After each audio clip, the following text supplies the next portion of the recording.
Are you aware that entire cultures can be wiped out with just a pen? Paper genocide is the quiet erasure of entire peoples from historical records. It strips away identities, cultures, and histories as if they never existed. Primarily affecting Native Americans and Caribbean indigenous peoples, this silent crime leads to deep generational trauma.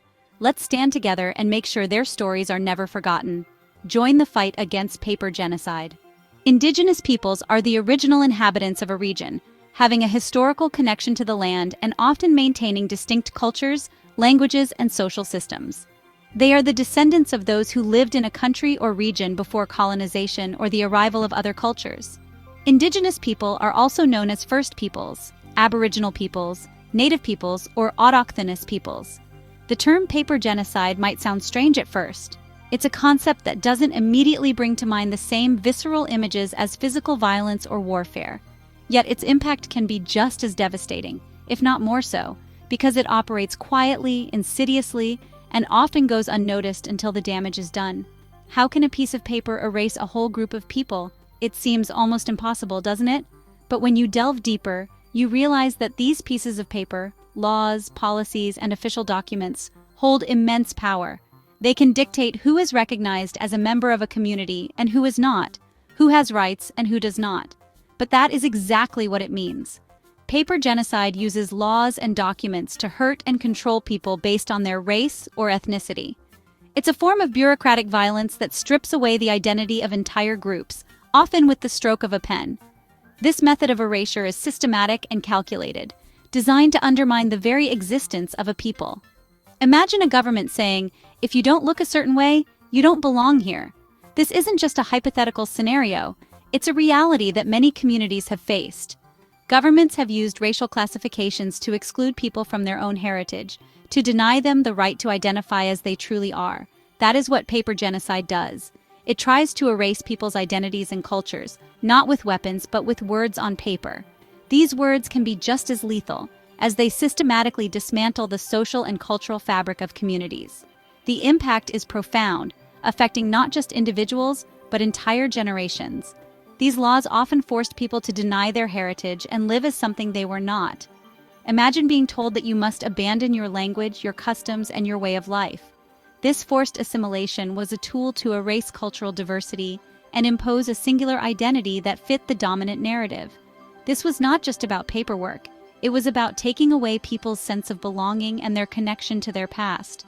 The loss of cultural identity can lead to a sense of dislocation and alienation, making it difficult for individuals to find their place in the world. It's a form of cultural theft that leaves deep scars. One of the most well-known examples of paper genocide is the Racial Integrity Act of 1924 in Virginia.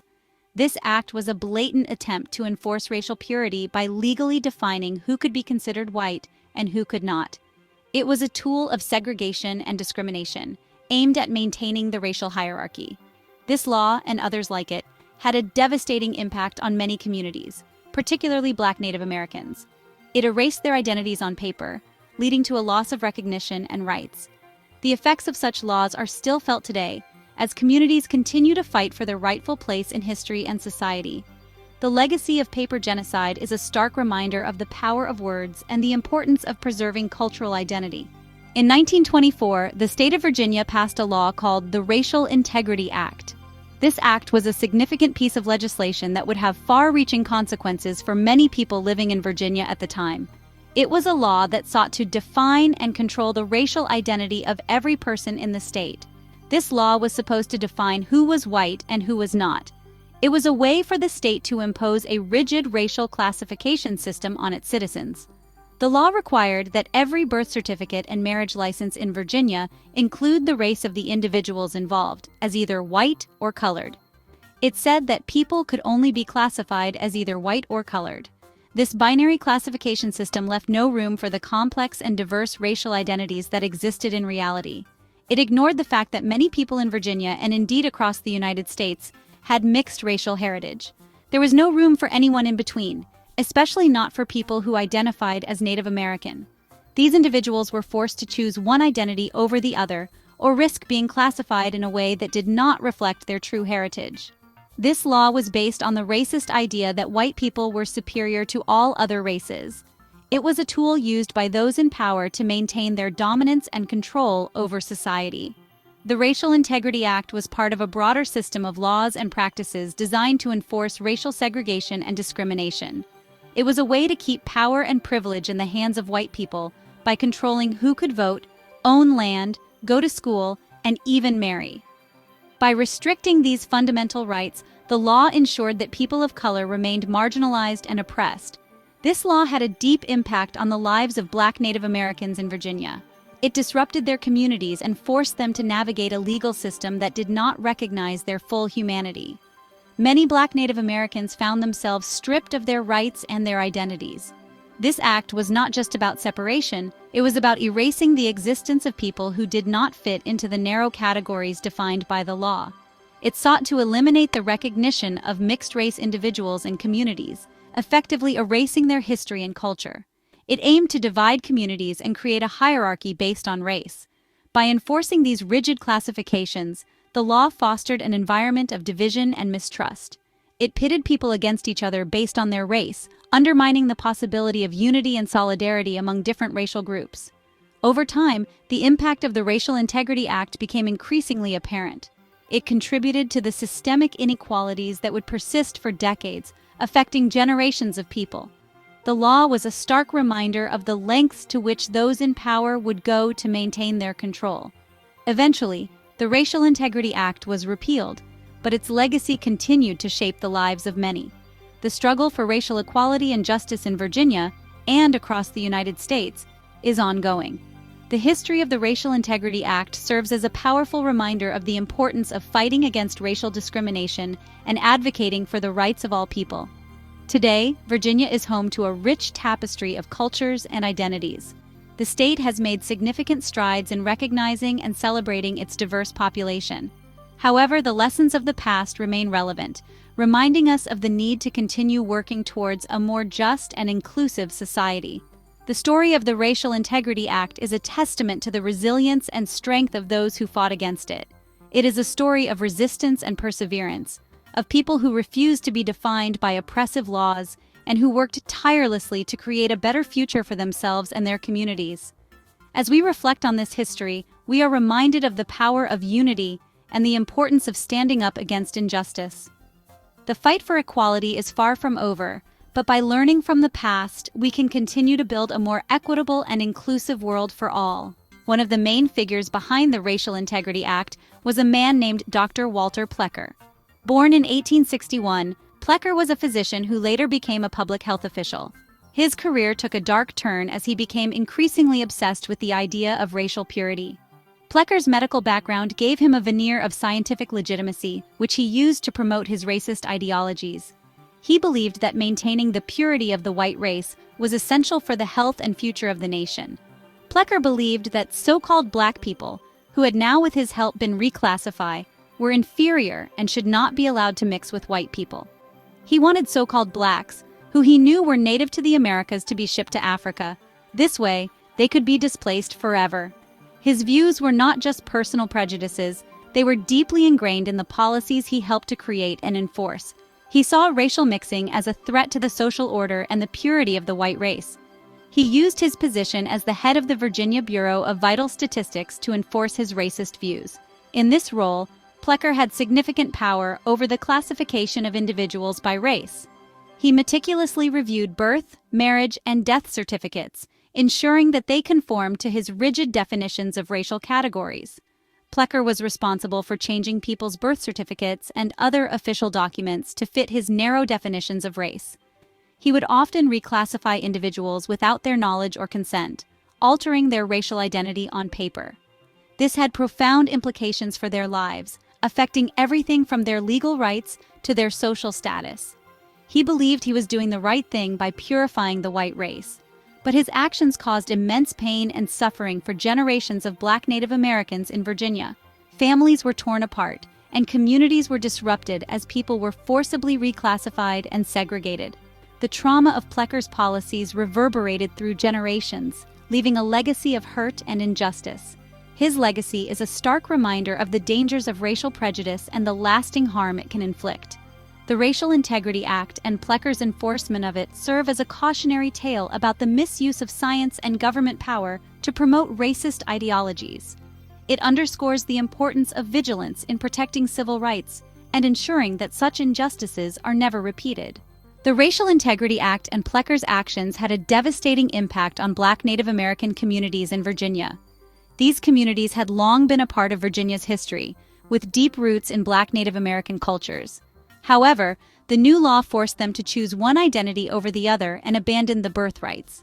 Many people were reclassified as simply Blacks, Negroes, or colored, erasing their Native American heritage from official records. Families were torn apart as individuals were categorized differently, even within the same household.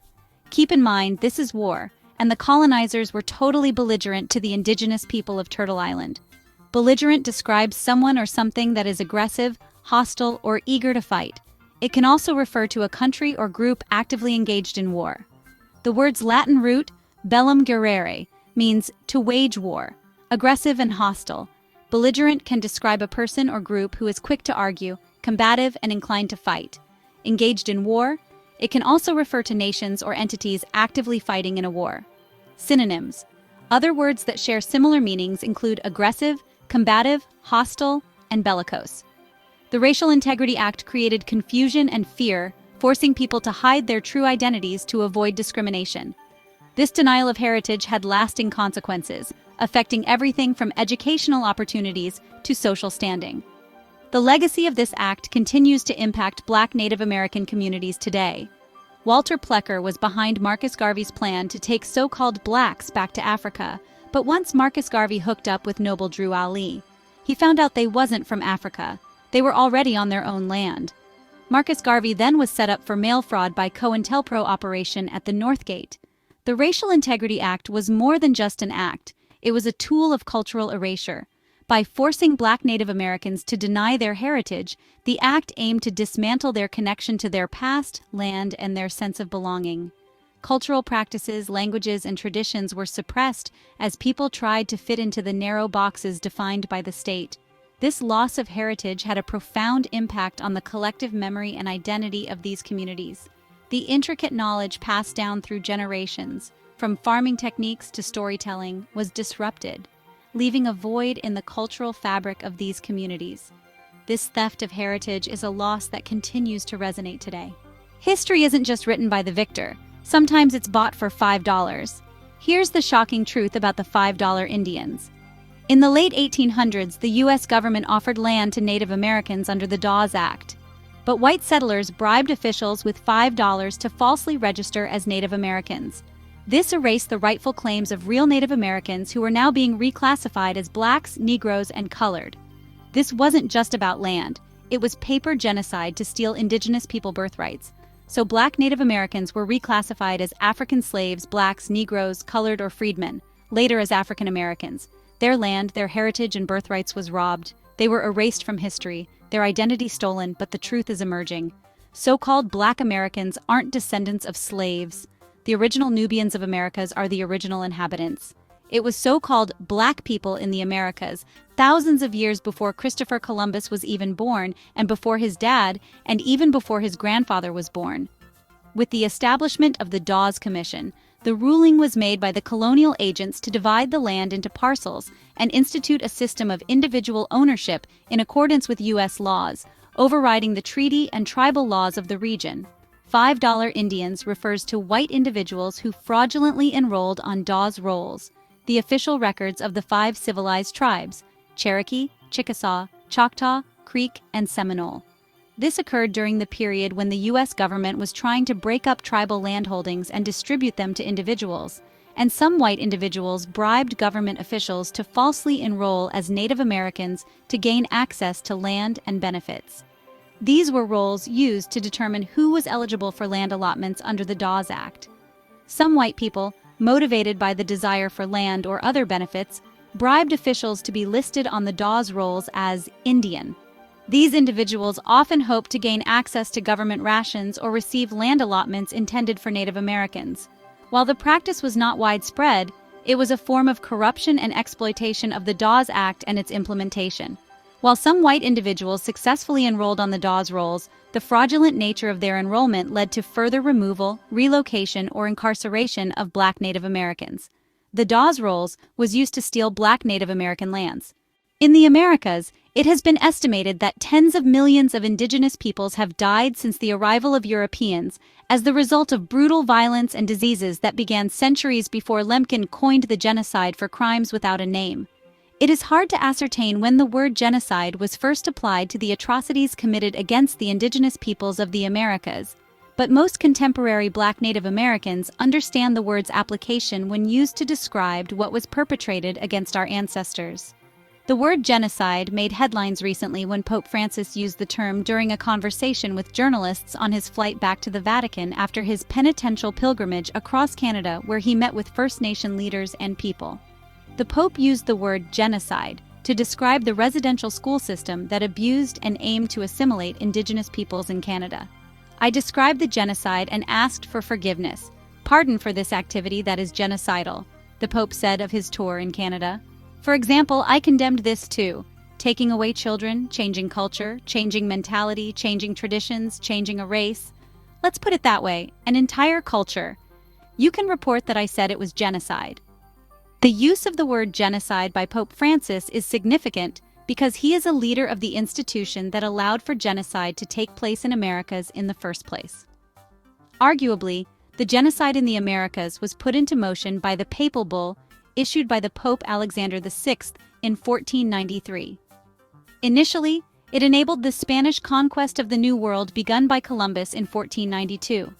The wording of the papal bull allowed any land not inhabited by Christians to be discovered and claimed by Christian rulers and declared, "The Catholic faith and the Christian religion be exalted and be everywhere increased and spread, that the health of souls be cared for, and that barbarous nations be overthrown and brought to the faith itself." The bull became known as the Doctrine of Discovery. It has been said that Black dark-skinned Europeans came to this country with a Bible in one hand and a gun in the other. If they could not turn Black Native Americans, they would kill them. The premise of discovering and claiming the land was done with greed. The doctrine of discovery allowed for it. As the result, millions of Native Americans were murdered. When killing all dark-skinned Native Americans did not appear to be achievable, the federal government implemented the Indian boarding schools policy that sought to assimilate their ancestors by killing them and training the Chinese and so-called whites their culture to replace them. Cultural genocide was attempted by destruction of our languages and customs. When the Pope was in Canada, he made 3 apologies but never denounced the doctrine of discovery. He said healing comes from steps, and his apologies were first steps. Perhaps his acknowledgement of the genocide committed on Indigenous children while at residential schools was another step.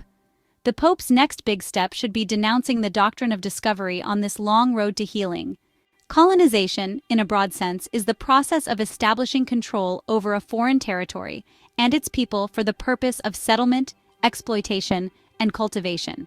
It often involves a power struggle, where one nation or group exerts authority over another, leading to the imposition of its own cultural and political systems.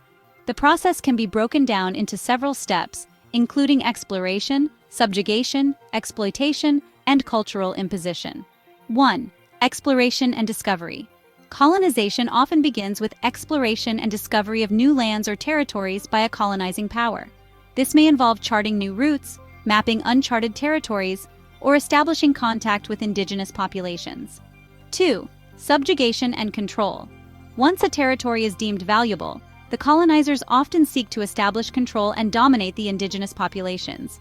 This can involve military conquest, political manipulation, or the imposition of colonial laws and systems. 3. Exploitation of resources. Colonization is frequently driven by the desire to exploit the natural resources of the colonized land, such as minerals, timber, or agricultural produce. This can lead to the displacement of indigenous people, the destruction of their traditional ways of life, and the enrichment of the colonizers. 4. Cultural imposition and assimilation. Colonizers often try to impose their own cultural values, language, and religious beliefs on the colonized people. This can involve the suppression of indigenous cultures, the establishment of colonial education systems, and the forced conversion to a colonizer's religion. 5. Development of a colonial infrastructure. To effectively exploit the resources and maintain control, colonizers typically develop a colonial infrastructure, including roads, railways, ports, and administrative centers. This infrastructure may facilitate the extraction of resources, the movement of goods and people, and the control of the colonized population. 6. Long-term impacts. The effects of colonization can be far-reaching and long-lasting, impacting the political, economic, social, and cultural landscape of the colonized region. These impacts can include economic dependence, political instability, and social divisions, according to the Office of the High Commissioner for Human Rights, OHCHR. In essence, colonization is a multifaceted process that involves power dynamics, resource extraction, cultural imposition, and long-term consequences for both the colonizers and the colonized. All cultures have categories to distinguish people into us and them by ethnicity, race, religion, or nationality: German and Jew, Hutu and Tutsi. If societies are too segregated, divided, they are most likely to have genocide. The main way of preventing genocide at this early stage is to develop opportunities in a society for people to work and live together, who are from different ethnic, social, national, or religious backgrounds. This will allow people to become more tolerant and understanding of each other. In the United States, public schools serve this function, as they are places where all young people can go regardless of their ethnic, social, national, or religious backgrounds. This search for common ground is vital to early prevention of genocide. We give names or other symbols to the classifications of ethnicity, race, religion, or nationality. We name people Jews or Gypsies, or distinguish them by colors or dress, and apply them to members of groups. Classification and symbolization are universally human, and do not necessarily result in genocide unless they lead to the stage of dehumanization. When combined with hatred, symbols may be forced upon unwilling members of minority groups. The yellow star for Jews under Nazi rule, the blue scarf for people from the Eastern Zone in Khmer Rouge, Cambodia. Sometimes we impose symbols on ourselves, like gangs using certain colors. That is the group's right, but sometimes backfires when they are discriminated against. To combat symbolization, hate symbols can be legally forbidden, swastikas, as can hate speech. Group marking like gang clothing or tribal scarring can be outlawed as well. The problem is that legal restrictions will fail if unsupported by society. Sometimes if we outlaw certain names but hate exists, new names will just take their place. If widely supported, however, denial of symbolization can be powerful, as it was in Bulgaria, when many non-Jews chose to wear the yellow star, depriving it of its importance as a Nazi symbol for Jews. According to legend in Denmark, the Nazis did not introduce the yellow star because they knew even the king would wear it. Genocide is always organized, usually by the state, though sometimes informally or by terrorist groups. Special army units or militias are often trained and armed. Plans are made for genocidal killings. To combat this stage, membership in these militias should be outlawed. Their leaders should not be allowed to travel outside their country where they may be able to raise funds or get weapons. The UN should enforce arms embargoes on governments and citizens of countries involved in genocidal massacres and create commissions to investigate violations, as was done in post-genocide Rwanda. A dominant group uses law, custom, and political power to deny the rights of other groups.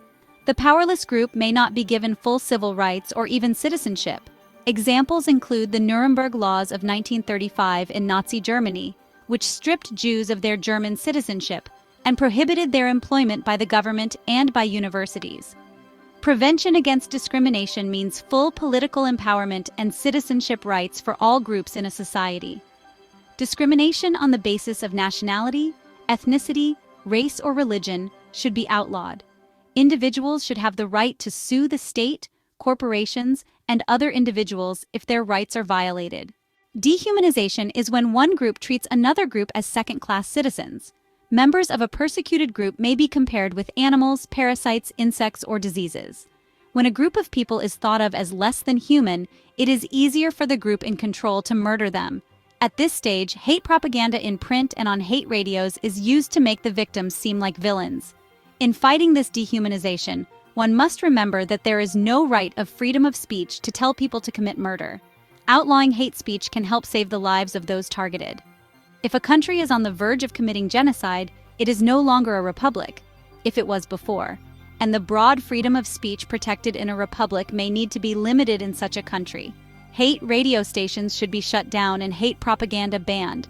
Hate crimes and atrocities should be promptly punished. Extremists drive the groups apart. Hate groups broadcast propaganda that reinforces prejudice and hate. Laws may forbid intermarriage or social interaction between the groups. Extremist terrorism targets moderates and intimidates them so that they are silent. Moderate leaders are those best able to prevent genocide, and they are often the first to be assassinated.